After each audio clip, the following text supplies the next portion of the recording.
अस्सलाम वालेकुम। आप देख रहे हैं लाइव इस्लाह न्यूज़। आइए आज आपको लेकर चलते हैं रंजवारखा के इलाके चौक चिट्टा में, जहां शनिवारी पेट्रोल पंप पर खड़े सुई गैस के कैप्सूल नुमा कंटेनरों में गैस लीकेज होने की वजह से आग भड़क उठी। इतला मिलते ही पुलिस और रेस्क्यू की टीमें मौके पर पहुंच गईं। पुलिस ने आवाम को पीछे हटाकर स्कोर किया और रेस्क्यू की टीमों ने आग बुझाने में अपना किरदार अदा किया। तो आइए आज आपको पूरी डिटेल के साथ सुनाते हैं। तो वहाँ हमारे नुमाइंदा मौजूद है, तो आइए उनसे पूछते हैं। जी साहब, और बताइएगा क्या सूरत हाल है जी। वाक़या सारा पेश है कोटचुटे दे विच शनिवारी पंप के उत्ते 4 ਜਿਹੜੇ कंटेनर हैं कैप्सूल नुमा गैस के वो खड़े थे।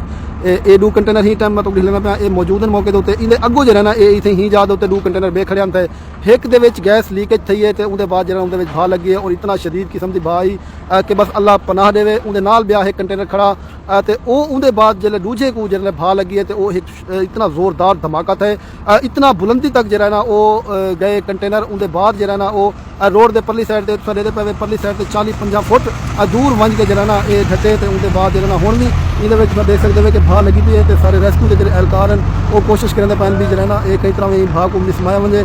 तो सूरत हाल तुम ही टाइम देते पे ये सारा ही टाइम तबाही क़यामत खेज मंदा रहनी था। मैं तो हकीकत आता पाया। तो उनके बाद यार मैं सलाम पेश करना अपने रेस्क्यूअर्स को।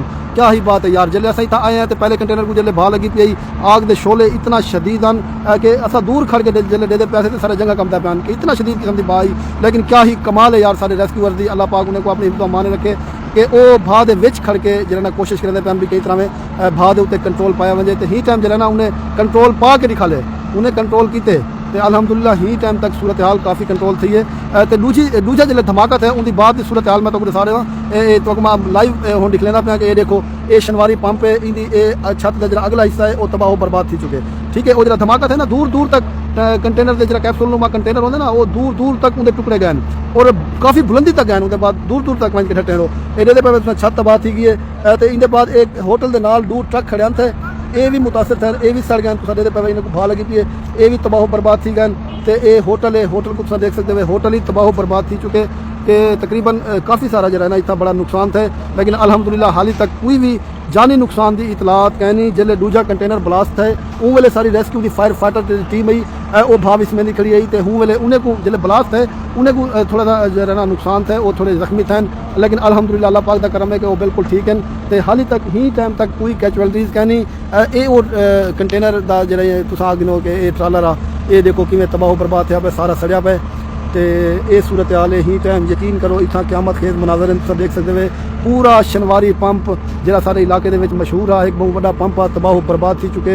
ये कंटेनर एक दो जो कंटेनर खड़े ये अगला इन्होंने हिस्सा है जो तबाह बर्बाद थी गया। लेकिन अल्हम्दुलिल्लाह ये काफ़ी बचत थी गई कि दो जो कंटेनर इन्हें गैस ही है पई ये भी लोड इन गैस करने। लेकिन अल्लाह पाक का करम थी कि जल्द ब्लास्ट है तो वो दूसरा कंटेनर वो परली साइड से वही झट्टे यानी वजह कहने ये डू महफूज थी गए कि ये नहीं ब्लास्ट है। लेकिन अल्लाह पाक ने करम करी तो नाल ही पेट्रोल पंप आ इतना ये टैंकियां में इन्हें पेट्रोल के डीजल का फुल हैं।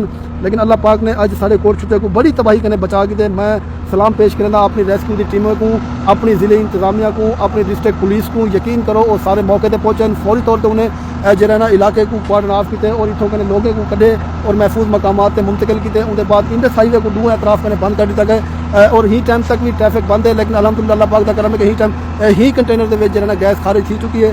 तो उनके बाद जो है ना हुण कूलिंग का अमल अल्लाह करे थोड़ी देर तक शुरू थी वैसे।